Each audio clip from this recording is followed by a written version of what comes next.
అదేవిధంగా మఖ, పుబ్బ, ఉత్తర నక్షత్రాలతో ఉత్తర ఒకటో పాదంతో కూడుకున్న నక్షత్రాలతో కూడుకున్నటువంటి ఈ సింహరాశి వారికి ఈ సంవత్సరం ఆదాయం 5, ఖర్చు 5, రాజపూజ్యం 7, అవమానం 7.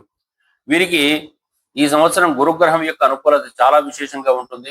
అనేక రకాల ప్రయోజనాలు కనపడుతున్నాయి, లాభాలు కనపడుతున్నాయి, సంతృప్తి ఏర్పడుతూ ఉంటుంది. ఆ సంతోషం వల్ల వీరికి అనేక రకాల కార్యక్రమాల నిర్వహణలో ముందుకు వెళ్తారు. అదేవిధంగా దాన ధర్మాల మీద అధికంగా దృష్టి కేంద్రీకరిస్తారు. సత్కార్యాల కోసం ఖర్చులు బాగా పెట్టే అవకాశం ఉంటుంది. శని సంచారం మాత్రం ఈ సంవత్సరం వీరికి అనుకూలంగా లేదు. అష్టమ శని అనే పదంతో వాడుతూ ఉంటుంటాం మనం. శని ఈ సంవత్సరం అంతా మీనరాశిలో ఉంటాడు, సింహరాశికి అష్టమం అవుతుంది కాబట్టి అనారోగ్య లోపాలకు అవకాశం ఉంటుంది.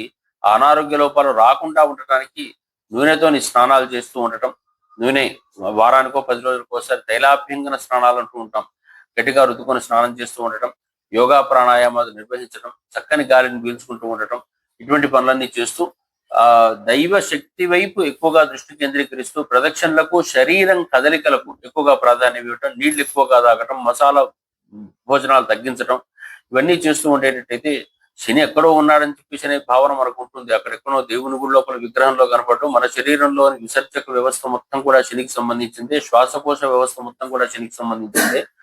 ఈ 2 వ్యవస్థలు మనలో ఇబ్బంది పెట్టేటట్టయితే ఆటోమేటిక్ గా మనకు శని బాలేయడం చెప్పడం జరుగుతూ ఉంటుంది. మన లోపల ఉంటే ఇబ్బందులు, మన లోపల గ్రహాలే ఉంటాయి, గ్రహాలు ఎక్కడో ఆకాశంలో కనపడవు. దీనికి ప్రతీకగా మన విగ్రహాలను పూజించే సంప్రదాయం ఉంటుంది.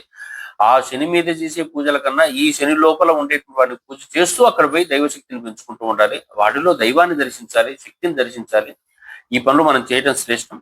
అదేవిధంగా శని సంచారం వల్ల కూడా సామాజిక బంధాల లోపల ఈ అనుకోని నష్టాలు ఈ సింహరాశి వారికి ఏర్పడే అవకాశం ఉంటుంది. ఆరోగ్య ఇబ్బందులు ఏర్పడే అవకాశం ఉంటుంది. రాహుగ్రహ సంచారం వల్ల కూడా కొంతవరకు అపోహలు ఏర్పడే అవకాశం ఉంటుంది. దాన్ని కొంచెం తగ్గించుకుంటూ ఉండాలి. పోటీల్లో మాత్రం విజయం సాధించే అవకాశం ఉంటుంది. కేతు సంచారము కాస్త గుర్తింపు లోపాలను ఇస్తూ ఉంటుంది. అనుకున్నంతగా గుర్తింపు దొరకకపోవచ్చు. ఈ రాశి వారు కొంచెం జాగ్రత్తగా ఉండాలి. వ్యర్థంగా ప్రయాణాలు ఉంటాయి. ఆ వ్యర్థమైన ప్రయాణాల ప్రదేశంలో పక్కన ఉన్నటువంటి దగ్గరలో ఉన్నటువంటి వాటికైనా కొంచెం దగ్గరలో ఉండేటువంటి పుణ్యక్షేత్ర యాత్రలు ఏమైనా చేసుకుంటూ ఉండేటట్టయితే వీరికి క్షేమం కలుగుతుంటుంది.